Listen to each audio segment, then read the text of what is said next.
আপনি কি মরিচ চাষের সাথে জড়িত? আপনি কি অল্প টাকা খরচ করে অধিক মুনাফা পেতে চান?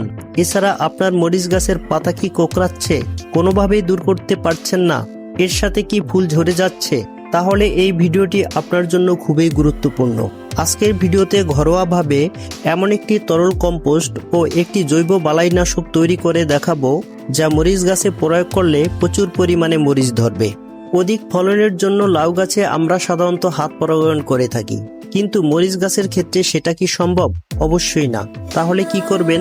সেক্ষেত্রে যা করতে হবে, গাছটি ধরে হালকা করে ঝাঁকুনি দিবেন। ফুলের ভিতর পুংকেশর এবং স্ত্রীকেশর প্রায় মিশে থাকে।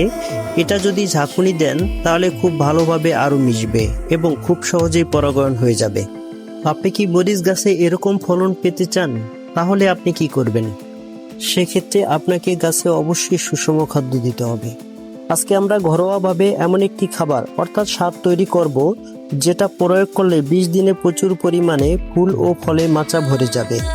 বন্ধুরা, আমরা প্রতিদিন রান্নাঘরে পেঁয়াজের খোসা, কলার খোসা, পেঁপের খোসা আর শাকসবজির উচ্ছিষ্ট ফেলে দিই, অথচ এগুলো দিয়ে বানানো যায় দারুণ কার্যকর একটি তরল জৈব সার।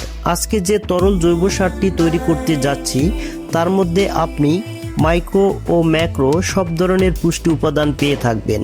এই সারটি যদি আপনি একবার ব্যবহার করে ফেলেন, তাহলে আর কোনো রাসায়নিক সার লাগবে না। এর মধ্যে আপনি রান্নাঘরের সব ধরনের জিনিস ব্যবহার করতে পারেন। প্রথমে একটি ঢাকনাওয়ালা প্লাস্টিক বা মাটির পাত্র নিন। কয়েকদিনের জমিয়ে রাখা রান্নাঘরের উচ্ছিষ্ট, যেমন পেঁয়াজ, কলা, পেঁপে, শাকসবজির খোসা ইত্যাদি এর মধ্যে দিন।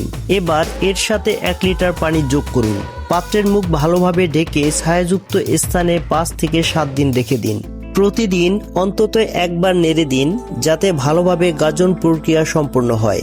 7 দিন পর হালকা টক গন্ধ পান, তাহলে বুঝবেন আপনার তরল সার প্রস্তুত। এবার পরিষ্কার কাপড় বা ছাঁকনি দিয়ে তরল অংশ আলাদা করে নিন। তরল অংশ আলাদা করার পর এর মধ্যে 100 মিলিলিটার ভিনেগার যোগ করতে হবে। ভিনেগার যোগ করার ফলে গাজন প্রক্রিয়া আরও স্থিতিশীল হয়, উপকারী অণুজীবী সক্রিয় থাকে, দুর্গন্ধ কমে যায়, সংরক্ষণ ক্ষমতা বৃদ্ধি পায়। ভিনেগার ভালোভাবে মিশিয়ে নিন। এভাবে প্রস্তুত সার আপনি 15 থেকে 20 দিন পর্যন্ত সংরক্ষণ করে ব্যবহার করতে পারবেন। যেভাবে ব্যবহার করবেন: 1 লিটার তরল সার 5 থেকে 7 লিটার পানিতে মিশিয়ে পাতলা করুন। লাউ, পেঁপে, বেগুন বা অন্যান্য সবজি গাছের গোড়ায় 15 থেকে 20 দিন পর পর প্রয়োগ করুন। প্রথমে জেনে নেওয়া যাক কি কি কারণে মরিচ গাছের পাতা কোঁকড়ায়। মরিচের পাতা কোঁকড়ানো রোগের অন্যতম একটি নিয়ামক হলো মাকড়।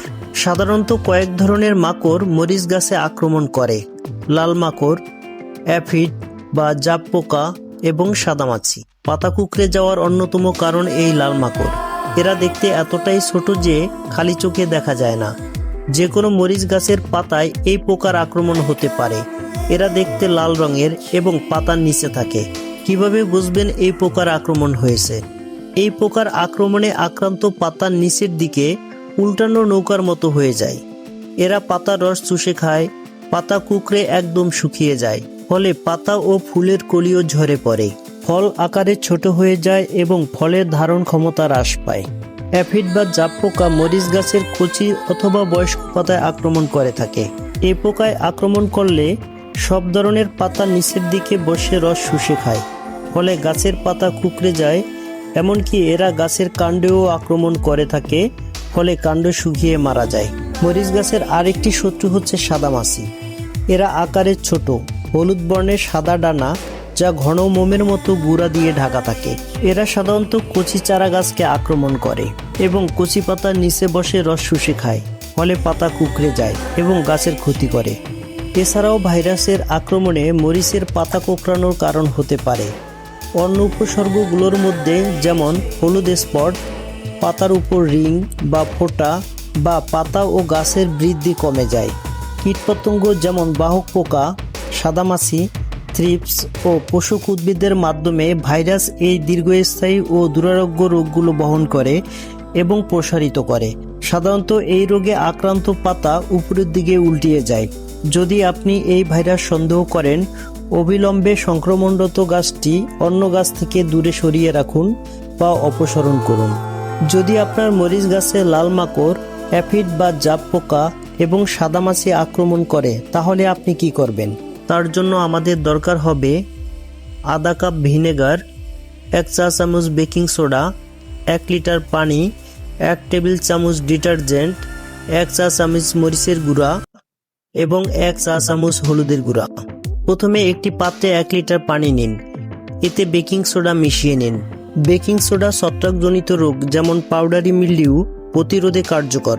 এটি পাতার উপরিভাগে ছড়িয়ে দিলে পোকামাকড় দূরে থাকে। এরপর ভিনেগার ঢালুন। ভিনেগার মাটির অম্লত্ব বাড়িয়ে কিছু নির্দিষ্ট গাছের বৃদ্ধিতে সহায়তা করে। এছাড়া এটি প্রাকৃতিক কীটনাশক হিসাবে কাজ করে এবং ছত্রাক সংক্রমণ কমাতে সাহায্য করে। এখন ডিটারজেন্ট মিশিয়ে দিন, যা এই মিশ্রণকে গাছের পাতায় ভালোভাবে আটকে রাখতে সাহায্য করবে এবং হালকা সাবান পানি কীটনাশক হিসাবে কাজ করে। এটি অ্যাফিড, মিলিবাগ, স্পাইডার মাইটের মতো ক্ষতিকর পোকা দমন করতে সাহায্য করে। এরপর মরিচের গুঁড়া এবং হলুদের গুঁড়া দিন।